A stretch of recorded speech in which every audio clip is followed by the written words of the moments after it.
వేల మందిని ప్రొఫెషనల్స్ గా మార్చిన ఇనోమాటిక్స్ తో మీరు కూడా మీ డ్రీమ్ కెరియర్ ని ఇప్పుడే స్టార్ట్ చేయండి. మన తెలుగు, నేను భారతదేశం గురించి మాట్లాడటలేదు, తెలుగు రాష్ట్రాల్లో కూచిపూడి కానీ కర్ణాటక సంగీతంగా నిలబడిందంటే అది విశ్వనాథ్ గారి చదివే. అది మన categorical statement. The influence of Shankarabharanam and Swathi Sagara Sangamam. మగపిల్లలు డ్యాన్స్ మానేశారు, కమల్ హాసన్ చూసి డ్యాన్స్ నేర్చుకోవడం మొదలుపెట్టారు. ఓకే, అట్లాగే శంకరాభరణం విని అప్పుడు కాస్త సంగీతానికి మన తలుపులు తెరుచుకున్నాయి మన తెలుగు జాతి. అంతవరకు మూసేసున్నాయి. So 1980 was a turning period for the history of cinema కాదు, classical dance and music in Andhra Pradesh and Telangana. అప్పుడు తెలంగాణ కాదు అనుకోండి, ఆంధ్రప్రదేశ్. ఇంత గొప్పగా చెప్పారు. 100% ఐ బిలీవ్ దట్ అండి.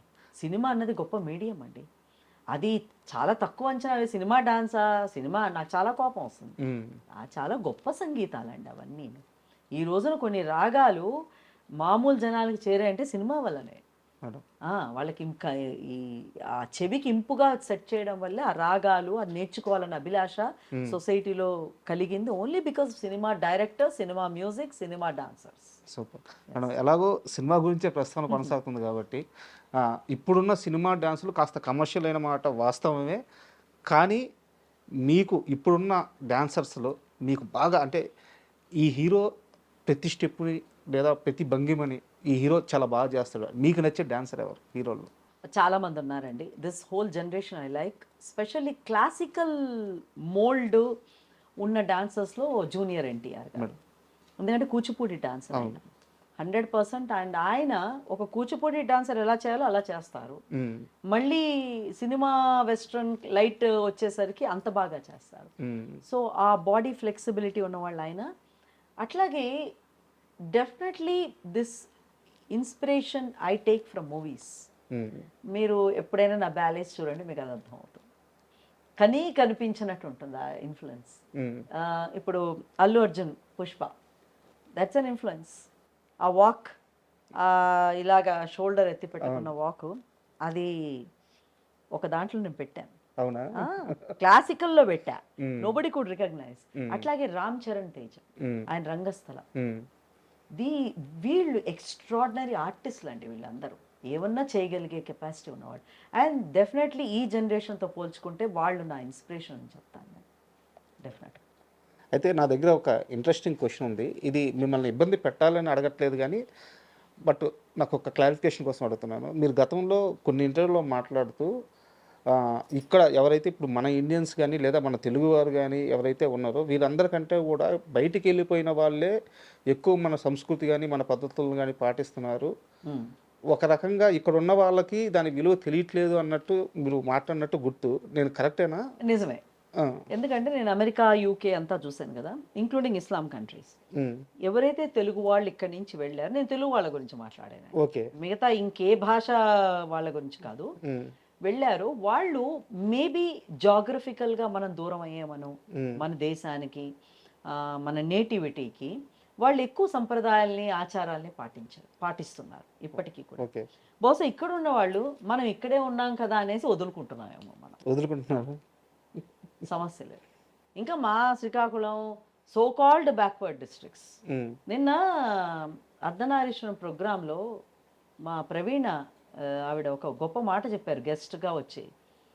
శ్రీకాకుళం నుంచి ఇంత అందమైన ఆర్టిస్టులు మా డాన్సర్సే కాదండి, I'm talking about technicians, lighting వాళ్ళు కానీ, సాహిత్యపరంగా ఉన్న వాళ్ళు కానీ, మ్యూజిషియన్స్ కానీ, బట్టలు డాన్స్కి కుట్టేవాడు టైలర్ కానీ, వీళ్ళందరి గురించి నేను మాట్లాడుతున్నప్పుడు ఆవిడ ఒక మాట అన్నారు.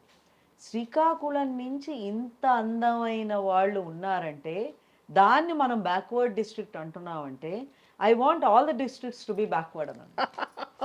Salute to Srikakulam.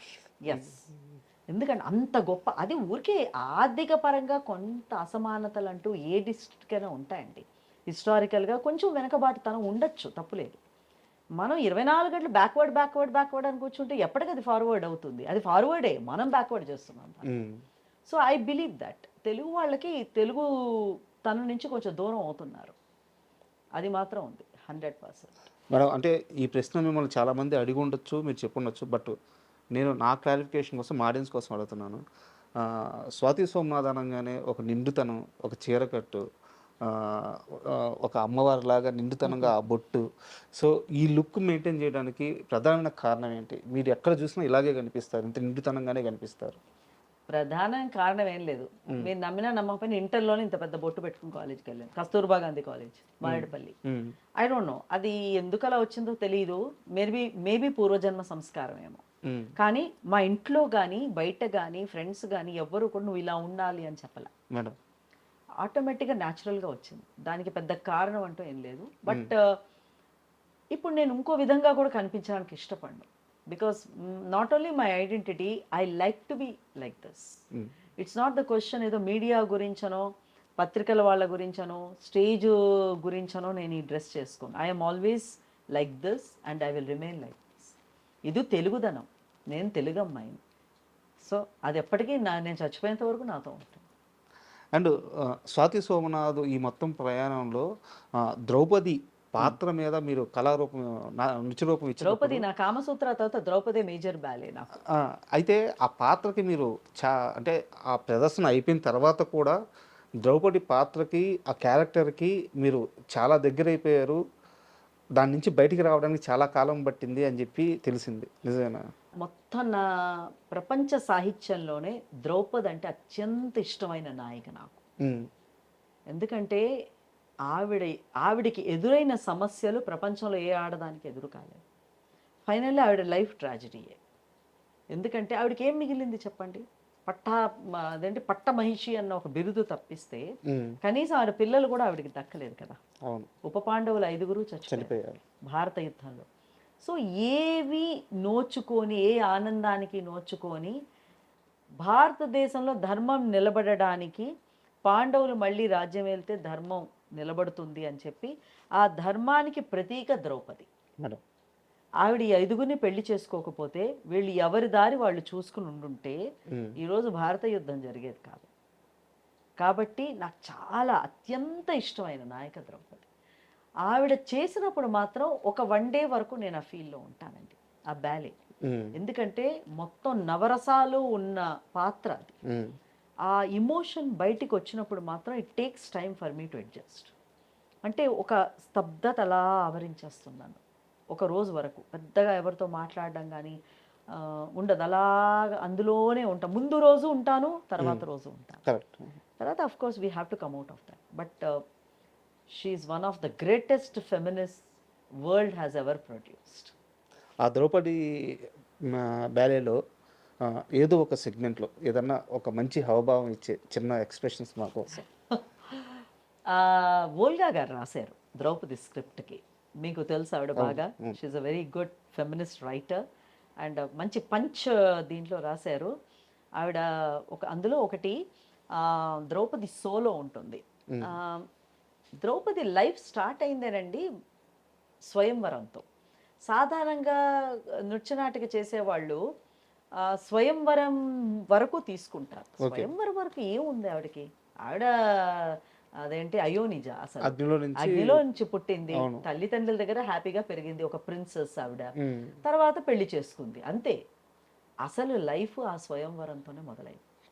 సో ఆ స్వయంవరం అయిపోయిన తర్వాత ఈవిడ వెళ్ళి ఆ 5 భర్తల్ని పంచుకోవడం, వాళ్ళతో కాపురం చేయడం, ఇవన్నీ అయిన తర్వాత ఫైనల్లీ ధర్మరాజు వచ్చి రాయబారం పంపించేటప్పుడు ఆవిడకి రగులుకుంటుంది. అంటే ఏంటి అసలు మీరందరూ నన్ను అంత ఈజీగా తీసుకున్నారు, నాకు అర్థం కాదు. ఏ ధైర్యం చూసి ఇన్ని అవమానాలు భరించింది, నన్ను వివస్త్రని చేశారు. మామూలు మగాళ్ళ ముందర కాదు, మొత్తం తాతలు ముత్తాతలు బావలు మావలు కజిన్స్ పిల్లలు అంతమంది ముందర 2 అత్తగారులు గాంధారి కుంతి 2 అక్కడే ఉన్నారు. నువ్వు ఇంత అవమానం భరించిన దాన్ని ఈరోజు నువ్వు రాయబారానికి పంపిస్తావా అని ధర్మరాజుని క్వశ్చన్ చేస్తాను. సంధికి చాలా కోపం. ఎందుకంటే అరణ్యవాసాలు అన్ని వాసాలు అయిపోయి వచ్చిన తర్వాత, అజ్ఞాతవాసం వచ్చిన తర్వాత ఎప్పుడైతే సంధికి పంపిస్తాడో అప్పుడు కృష్ణుని ప్రశ్నిస్తుంది ఆవిడ. మహాభారతంలోనే ఉంది ఇది. సో అందులోని ఆరని పగనాది చల్లారని పగనాది ప్రతీకార జ్వాల లెగసి ఎగసి పగతుడ పరిమార్చు వరకు ఆరని పగనాది చల్లారని పగనాది కుంతికి వెరువని నేను పతులకు వెరువని నేను విరటుని కాంతకు వెరచితిని దాసిత్వమునే నెరిపితిని. ఆఫ్టర్ ఆల్ సామంతరాజు పెళ్ళానికి దాసి అయ్యాను నేను. దాసిత్వమునే నరిపితిని ఆరని పగనాది చల్లారని పగనాది అంటాడు. అందులో లాస్ట్లో ఒకపతి జూదరి అయి మరి ఒకండు పాచకుడై వేరొక్కడు నటుడై గోపాలకి అశ్వశిక్షకుడై. ఒకడేమో జూదరి, ఒకడేమో వంటవాడు, ఒకడేమో నటుడు, ఇంకోడేమో అశ్వాలకి, ఇంకోడు గోవులకి కాపు కాచేవాడు. వీళ్ళ నాకు పతులు. That is my favourite. కళ్ళ ముందు అట్ట చాలా ఇష్టం.